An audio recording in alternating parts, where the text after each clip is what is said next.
meskipun ada Mbah Google, Mm-mm. tapi Mbah Google itu tidak bisa menggantikan fungsi dan signifikansi dari bibliografi nasional. Mengapa?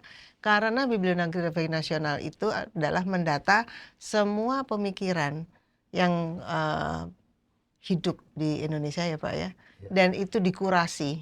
Mm-mm. Jadi bukan ditaruh di cloud terus kita nyari dengan kata kunci lalu Iya, keluarnya apa gitu ya. Kalau teman kita Ibu Mbak Utami itu biasanya kalau di Google itu kan sebetulnya garbage in, garbage out iya. gitu ya. Itu yang banyak kita nggak sadari bahwa ngapain lagi kita ke perpustakaan. Karena di Google udah ada gitu kan. Apalagi nanti pakai nggak tahu lah Safari dan segala macam searching. Apalagi sekarang ada Chat GPT Oh, sama ChatGPT. AI. Tapi Bisa. kalau mendengar Mbak Yati sama Prof. Sulis itu nggak bisa digantikan. AI itu tidak bisa menggantikan penyusunan bibliografi nasional ya Pak ya. Iya. Karena Dan juga perpustakaan itu nggak akan lenyap. Jadi sekarang nganggap tanpa perpustakaan kita bisa tahu. Memang benar kan ada dua namanya universum. Ini universum informasi, semua informasi ada di sini. Lalu di sini ada universum pemakai semuanya begitu. Ini mereka nggak bisa mencari semuanya. Ini diperlukan orang-orang itu ada di perpustakaan. Nah perpustakaan itu kita bisa memilah mana yang sebenarnya cetak, mana yang ada, mana yang tidak ada. Itu perpustakaan. Jadi perpustakaan itu tetap ada walaupun ada dua universum yang besar itu. Dan perpustakaan tetap diperlukan untuk mencari informasi yang sesuai dengan pemakai itu. Jadi nggak bakal hilang, hanya entah namanya apa, tapi tetap ada. Dan pustakawan pun sekarang udah makin maju. Jadi seperti di perguruan tinggi sekarang itu sangat maju. Jadi dulu kalau orang datang ke bahkan Raven tanya sih, sekarang perpustakaan itu bisa membantu penelitian. Bahkan banyak penelitian itu penelusurannya diserahkan ke pustakawan. Betul. Sehingga perpustakaan jadi bagian dari tim peneliti. Bahkan sekarang perpustakaan itu bisa meneliti apa sumbangan penelitian itu pada negara dan sebagainya. Jadi seperti contohnya teman kita Bekti itu, dia meneliti sumbangan apa orang-orang Australia pada negaranya, apa hasilnya. Itu yang meneliti adalah pustakawan. Dia namanya udah librarian spesialis. tapi Jadi kenapa bukan sih Pak Sulis kok selalu Mbak Yati juga mungkin bisa cerita kenapa sih ininya stereotype orang tuh kalau bilang perpustakaan nomor satu adalah dinosaurus sudah masa lalu. Terus yang kedua Cooper. Yang ketiga cuman tukang nyusun-nyusun buku sama ini. Apa nih kenapa kok kita salah lahir apa bagaimana nih Bang dikasih stigma begitu? Saya pikir stigma itu justru ya, yang sudah beberapa tahun terakhir kita coba hilangkan.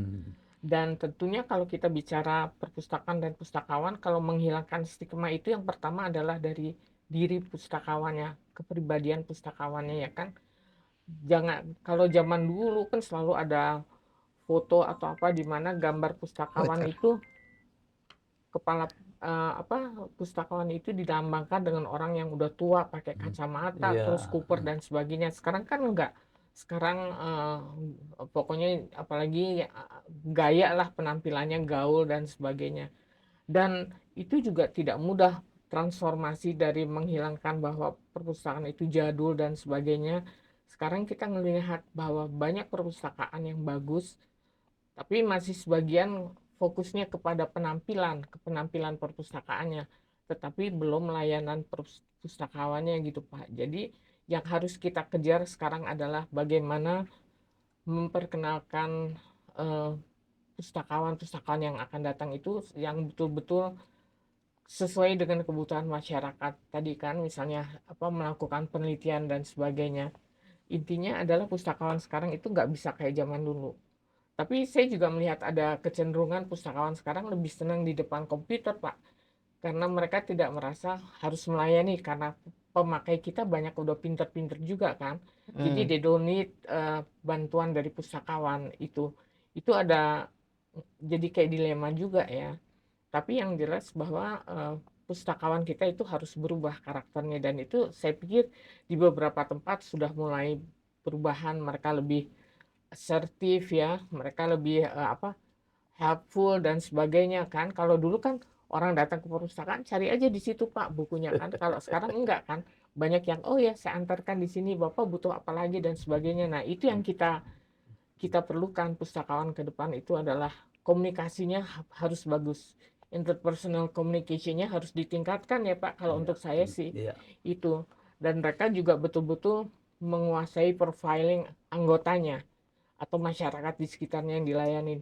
Misalnya perpustakaan di daerah pertanian tentu yang disediakan adalah buku-buku pertanian. Mungkin ada juga majalah populer dan sebagainya, tapi tetap persentasenya adalah pertanian.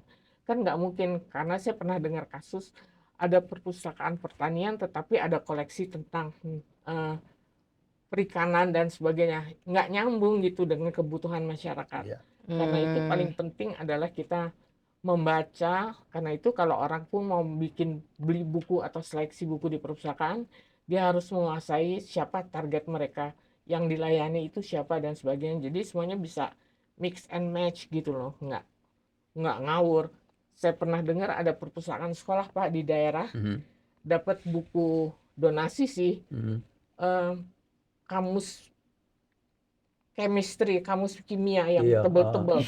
Lah, itu kan ngawur banget ya. iya, Saya sih curiganya bagian pembeliannya, ya kan mahal iya, gitu Iya. kan. Tapi apa dimanfaatkan tuh di perpustakaan sekolah enggak kan? iya, Iya. Perpustakaan umum juga enggak, apalagi di daerah gitu iya, kan. Mm-mm. Bukan menyepelekan, tetapi itulah kayak gitu-gitu yang hal kecil, tapi harusnya memang ada semacam terus monitoring atau survei bagaimana impact masyarakat terhadap layanan kita. Kalau enggak, Hmm. kita kan gitu-gitu Jadi aja. iya, perpustakaan dan pustakawan itu juga harus kayak misalnya bikin survei kepuasan Oh, oh iya, harus user itu, gitu iya, ya, harus. seperti Iya, itu. Terus betul, kayak misalnya betul. kayak need Iya, assessment gitu. betul.